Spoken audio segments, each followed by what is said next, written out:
Death, for the entire sprawling span of recorded human history, has been fundamentally and irrevocably defined by a single crushing characteristic: silence. It is the great final cessation, the end of the conversation, the end of the narrative, the closing of the book. The person we knew and loved, their voice, its unique cadence and timbre, their specific and familiar laughter, their impassioned arguments, their whispered secrets, their mundane daily observations, all of it is gone, extinguished in an instant. What remains in the profound and echoing wake of this departure are the intangible, ghostly artifacts of a life. Our own fallible memories, a collection of fading, two-dimensional photographs, the strange and heavy echo of their presence in the quiet, suddenly cavernous rooms they once inhabited. Grief, in its rawest and most honest form, is a long, arduous, and deeply personal process of learning to live with this profound and absolute silence. We may talk to the departed, we may stand at their graveside and whisper our thoughts, our regrets, and our love into the indifferent wind. We may even feel their presence in a familiar scent or a half-forgotten song that plays unexpectedly on the radio. But we do not, on a rational, waking level, expect an answer. The line of communication, as it has always been understood, is a one-way street, a monologue directed at the immutable and silent past. But we are living through a period of unprecedented, revolutionary, and deeply strange change. We are the first generations in the grand, meandering arc of human history to live our lives not just in the physical, tangible world, but concurrently and often primarily in a vast, persistent, and meticulously recorded digital medium. Our friendships are forged, maintained, and often broken through the conduits of social networks. Our romances blossom, are consummated, and are documented in exhaustive, time-stamped chat logs. Our professional lives are conducted through an endless stream of emails and collaborative documents. Our innermost thoughts, our fleeting curiosities, our political rants, our secret shames, and our most cherished memories are no longer just stored in the frail, subjective, and ultimately perishable medium of our own biological memory. They are archived, they are logged, they are preserved with near-perfect, terrifying fidelity in the cold, crystalline, and seemingly eternal memory of the cloud. We have, in essence, each of us painstakingly and often unconsciously created a detailed and enduring digital ghost of ourselves. Every email we send, every photo we post, every status update we share, every late-night chat conversation, these are the countless, scattered, digital building blocks of a disembodied consciousness, a detailed and persistent echo of who we were, what we thought, how we spoke, and who we loved. And this new reality, this digital dualism, presents us with a new and deeply unsettling set of existential questions.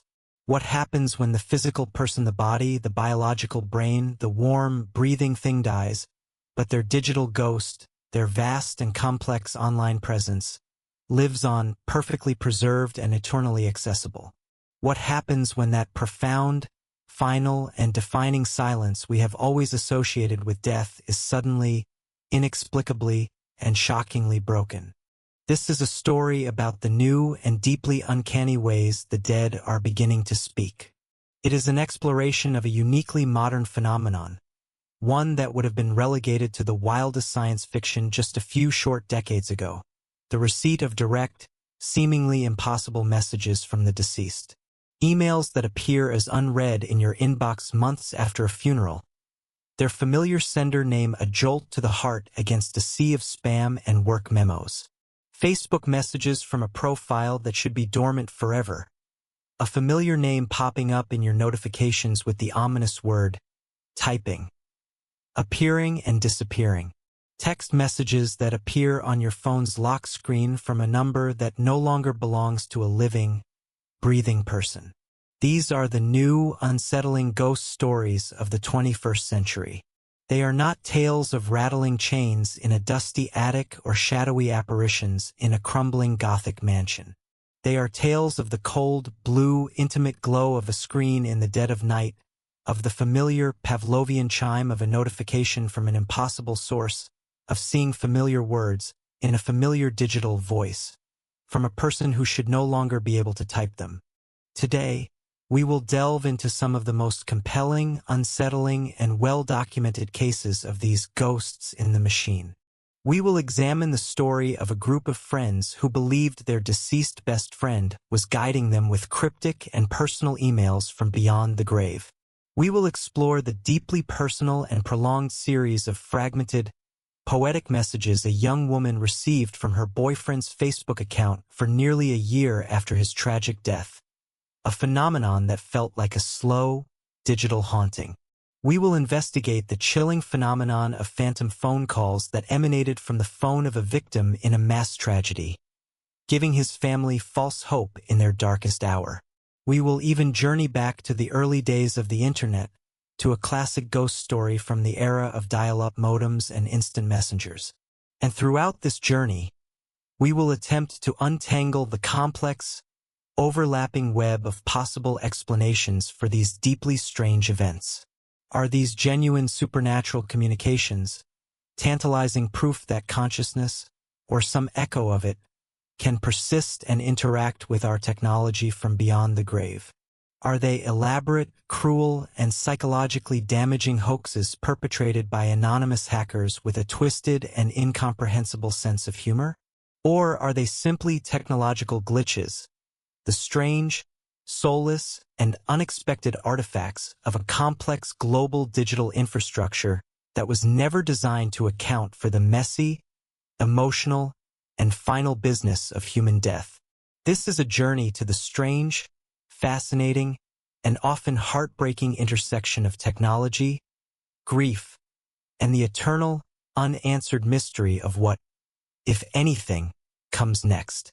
Let's begin our exploration with a case that is both a compelling and tightly contained mystery and a powerful story of friendship and enduring connection. It is the story of Jack Froese, a 32-year-old man from the working-class town of Dunmore, Pennsylvania. In June of 2011, Jack passed away suddenly and unexpectedly from a cardiac arrhythmia. His death was a devastating and completely unforeseen shock to his close-knit group of friends and his loving family. By all accounts from those who knew him, Jack was a vibrant, funny, and deeply loyal person, the kind of friend who was always there, the charismatic center of his social circle. His loss left a profound and painful void, a silence that felt unnatural and wrong. His friends and family went through the familiar, agonizing rituals of grief.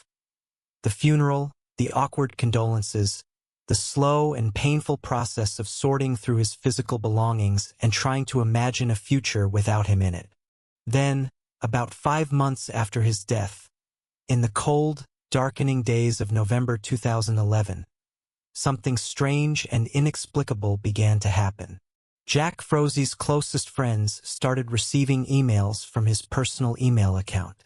This was not a case of old, scheduled messages from a service like Boomerang or Future Me being delivered late, a phenomenon which is itself unsettling but explainable. These were new emails with new, often cryptic subject lines, containing new, contextually relevant, and deeply personal text. The digital ghost of Jack Froese had, it seemed, begun to speak. One of his best friends, a man named Tim Hart, was at home when he saw an email notification pop up. The sender was Jack Froese. The subject line was chillingly simple, "I'm watching." Tim's heart, he said, pounded in his chest. He opened the email. The body contained only a single, simple sentence, one that was both mundane and so deeply specific it felt like a secret handshake. "Did you hear me? I'm at your house. Clean your attic." At first, Tim was stunned into silence, a mix of fear and utter disbelief washing over him. But as the initial shock wore off, he realized the message had a strange and powerful personal resonance. Just a few weeks before Jack's sudden death, the two of them had been at Tim's house, hanging out, drinking beers. Jack had been relentlessly, and affectionately teasing him about the messy, cluttered state of his attic. It was a private joke between two best friends, a small, insignificant, and completely unmemorable piece of their shared history that no one else would likely know or care about. And now, 5 months after Jack was gone, that specific private joke had arrived in his inbox, perfectly formed. It felt, Tim would later say in interviews, like a direct message specifically for him, a message from a place with no attics to clean. It felt like Jack was still there, still busting his chops, still watching over him. Another of Jack's childhood friends, Jimmy McGraw, also received an email from Jack's account around the same time. This one arrived shortly after Jimmy had suffered a painful and debilitating broken ankle, an injury that had left him laid up and feeling low. The email from Jack's account had the simple subject line, "Hey." The message inside was short, direct, and deeply encouraging. It referenced his injury directly and told him he was going to be okay, that he needed to heal up and get back on his feet. Again, this was a message that seemed to be directly aware of current events in Jimmy's life, events that had happened long after Jack Froese had physically died. It wasn't a generic message of support. It was specific. Jack's mother, Diana Froese, was aware of the strange emails her son's friends were receiving. She didn't receive one herself, but she told reporters that she found a strange and profound kind of comfort in them. She didn't claim to understand how it was happening, but she saw it as Jack's unique way of telling his friends that he was still with them, that he was okay, and that he was watching out for them from wherever he was. It was, for her, a final gift from her son. But the central, haunting question remained, hovering at the edges of their grief and their comfort. Who, or what, was actually sending these emails? The friends and family, being rational people living in the 21st century, first considered the most logical human explanations. The first and most obvious possibility was that someone they knew had gained access to Jack's email account, perhaps a friend or family member who knew his password, or had cleverly guessed it, was sending the messages. The motive could have been complex. Perhaps it was a misguided but ultimately well-intentioned attempt to comfort his grieving friends, to give them a final goodbye from Jack. Or, more cynically, it could have been a strange, elaborate, and emotionally complicated prank. But when they asked around within their close circle of friends and family, no one admitted to it. Everyone was as baffled and as moved as everyone else.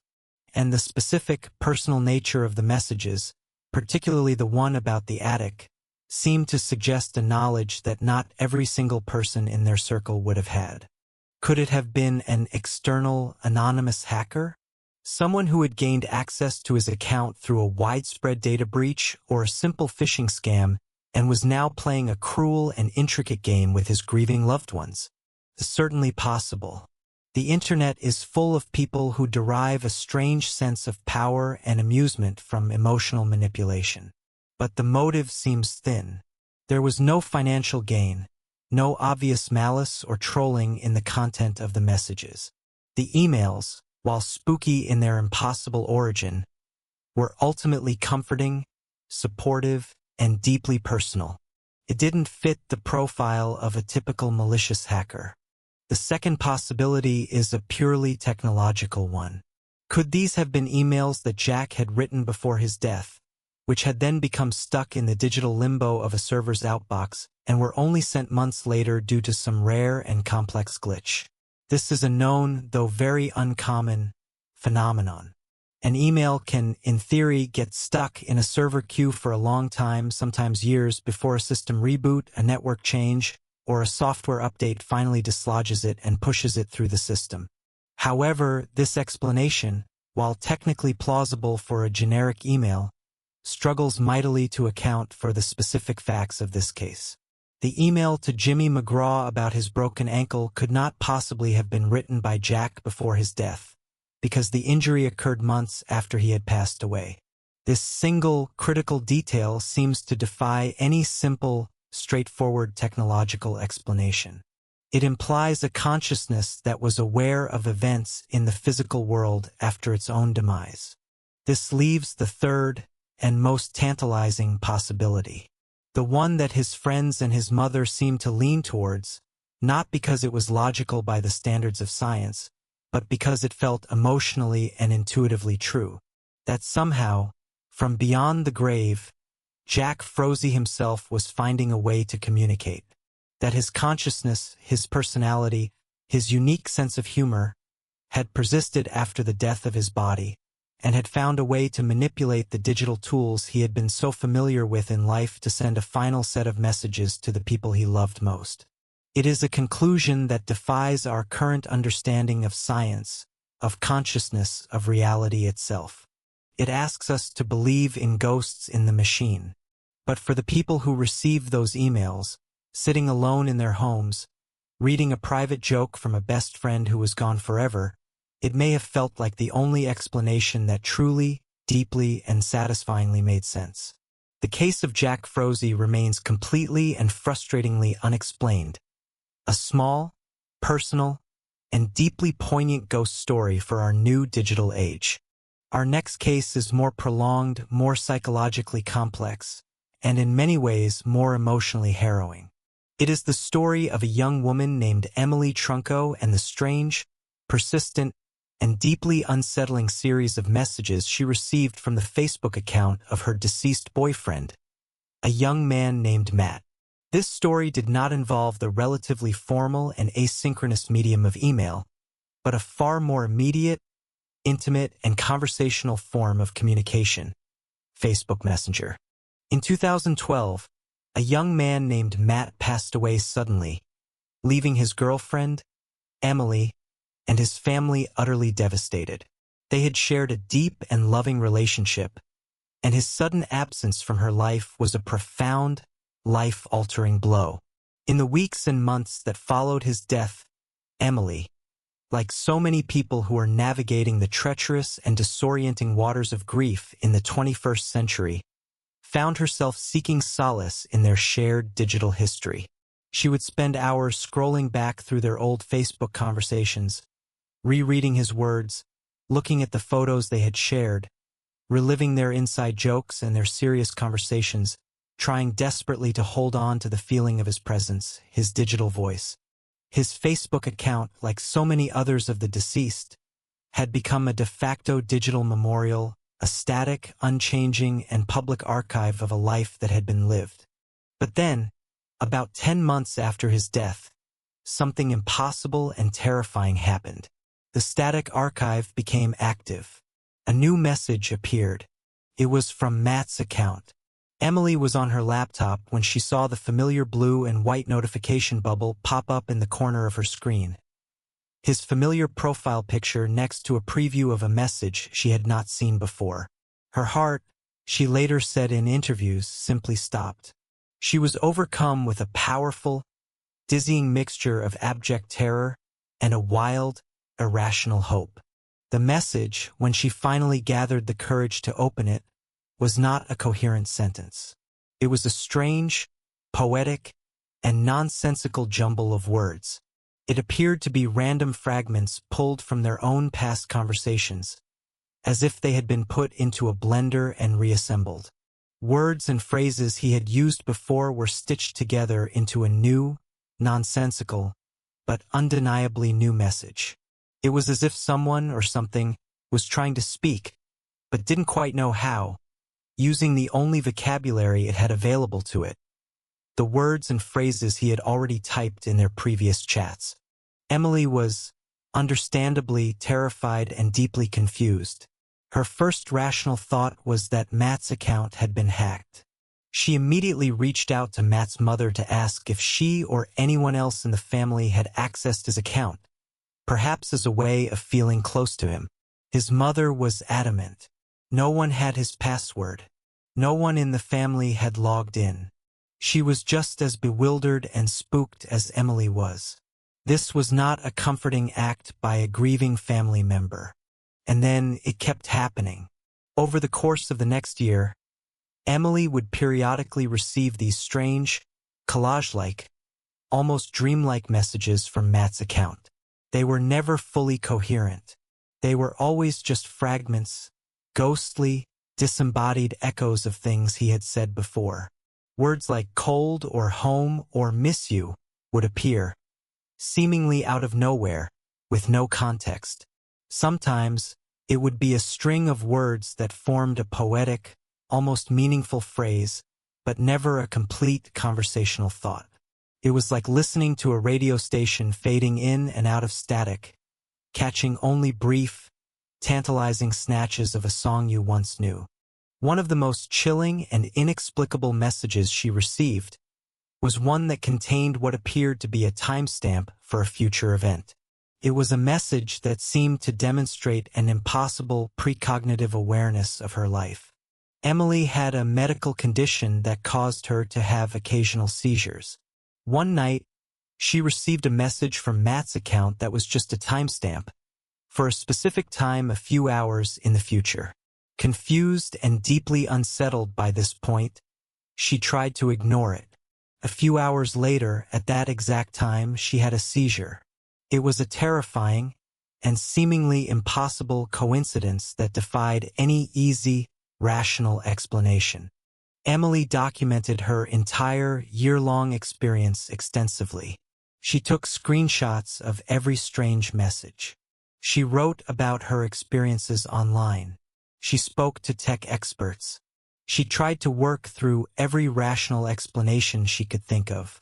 The hacking theory seemed increasingly unlikely, given the prolonged, non-malicious, and deeply bizarre nature of the messages. A typical hacker's motives are usually clear financial gain, identity theft, or simple, cruel trolling. This was something else entirely. This was a strange, persistent, and almost mournful form of communication that went on for nearly a year. The technological glitch theory, in this case, is more plausible but still deeply perplexing. Facebook's infrastructure is one of the most complex software systems ever built by human beings. It is entirely possible that some strange, unforeseen bug, some cascading error between the messaging system, the data storage protocols, and the user interface could have caused old message fragments to be resent or recombined in strange, new ways. Some tech experts have theorized about a data remnants effect, a phenomenon where deleted or old data isn't fully erased from a server and can resurface due to system errors or data corruption. But even this highly technical explanation, which is itself a kind of technological ghost story, struggles to account for the seeming context awareness and uncanny timing of some of the messages, most notably the one that appeared to predict Emily's seizure. For Emily, the experience was a long, confusing, and emotionally draining ordeal.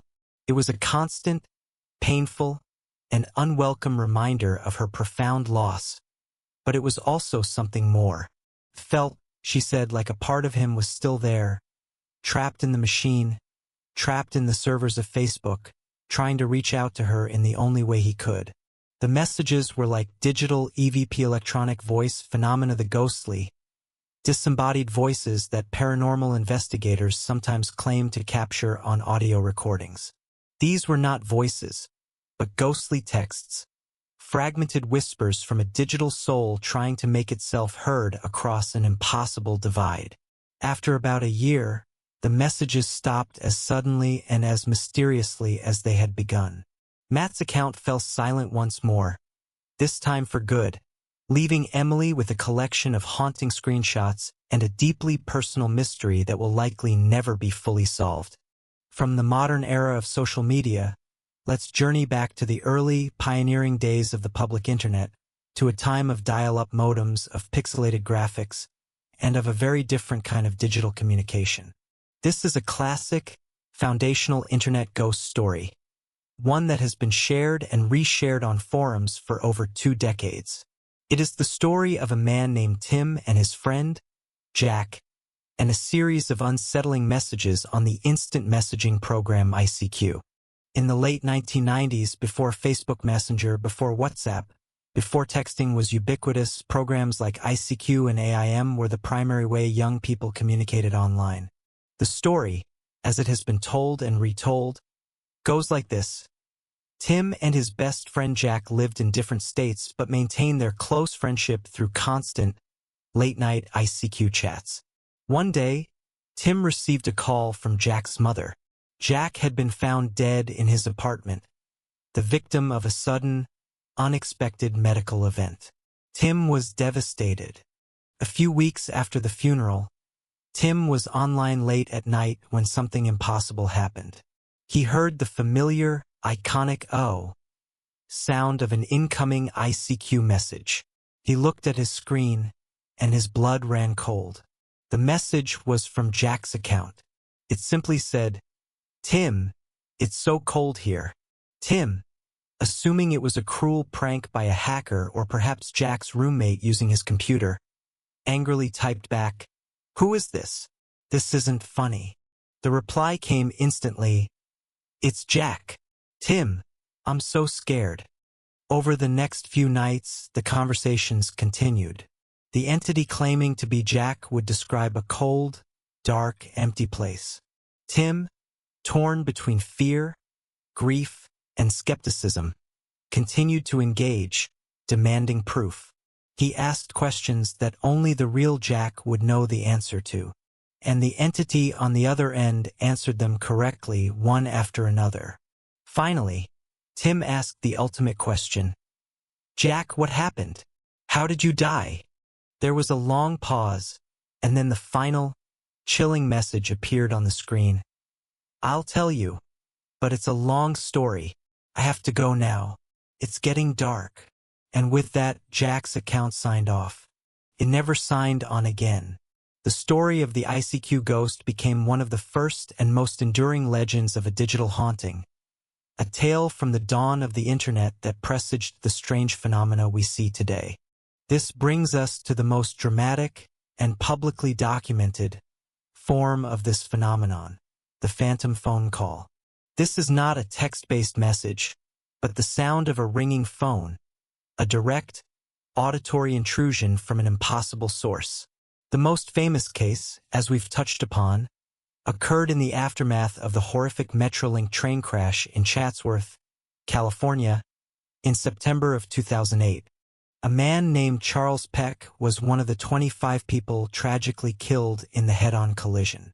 In the chaotic, terrifying hours immediately following the crash, while rescue workers were still desperately sifting through the twisted, smoking wreckage, his family, his fiancée Andrea, his son, his brother, his stepmother all began receiving phone calls from his cell phone. They received over 35 calls in total throughout that long, terrible night. Each time they answered, their hearts leaping with a desperate hope, they heard only static, white noise. They would frantically shout his name into the phone. "Chuck! Chuck! Can you hear us? We're coming for you." But there was no response. They would call the number back, and it would go straight to his voicemail. They frantically relayed this information to the emergency services on the scene, pleading with them to triangulate the signal, to find him. They were convinced he must be alive, trapped but conscious, trying to call them for help from deep inside the wreckage. The calls gave them a powerful, tangible, and desperate sense of hope that he had somehow survived the unsurvivable. But when the rescue workers finally found Charles Peck's body hours later, they determined he had been killed instantly on impact, and his phone was recovered from the wreckage, but it was smashed and completely unusable. The calls could not possibly have been made from his handset. The official explanation from the phone company was that the calls were likely a complex technical glitch, a phenomenon known as phantom calls that can occur in a mass casualty event where a cell tower is damaged or overwhelmed with traffic. The system, in its overloaded state, can sometimes misroute or replay old call initiation signals from the recent past, resulting in what appear to be incoming calls from numbers that are not actually dialing out. It was a heartbreaking, soulless, and deeply unsatisfying technological explanation for an event that, for a few desperate hours, had given a grieving family a powerful sense of hope in their darkest, most terrible moment. So what do we do with these stories? How do we, as a society, navigate this new, strange, and often unsettling digital afterlife that we have created for ourselves. The first step, it seems, is to approach these stories with a healthy and compassionate dose of skepticism. The vast majority of these incidents, when investigated thoroughly, have rational terrestrial explanations. Before we leap to a supernatural conclusion, we must exhaust all the possibilities of human intervention and technological error. We must ask the difficult and sometimes painful questions. Who else had access to the password? Could the message have been scheduled before the death occurred? Is there a known software bug or a documented server issue that could explain this specific phenomenon? But we must also approach these stories with a profound sense of empathy. For the people experiencing them, the emotional reality of the event is powerful and undeniable. To simply dismiss their deeply personal and often comforting experience as just a glitch can feel cold, callous, and deeply invalidating. Grief makes us all vulnerable, and in that vulnerability, we desperately seek connection and meaning. These digital ghosts, whether they are technologically generated, human-perpetrated, or genuinely supernatural, are now a fundamental and unavoidable part of the modern grieving process. They are the new shapes that our oldest and most human questions take. As we move forward into an even more digitally integrated future, we are going to have to develop a new kind of digital literacy, a new social etiquette, a new set of rituals for dealing with death in the online world. What is the proper thing to do with a loved one's vast and detailed social media presence after they pass away? Do we delete it, effectively erasing their digital ghost and all the memories and conversations contained within it forever? Or do we memorialize it, as platforms like Facebook now allow, turning the active profile into a static, digital tombstone where friends and family can leave messages of remembrance and share old photos? This is a new and complex ethical question that our society is still trying to answer, and there is no one right answer.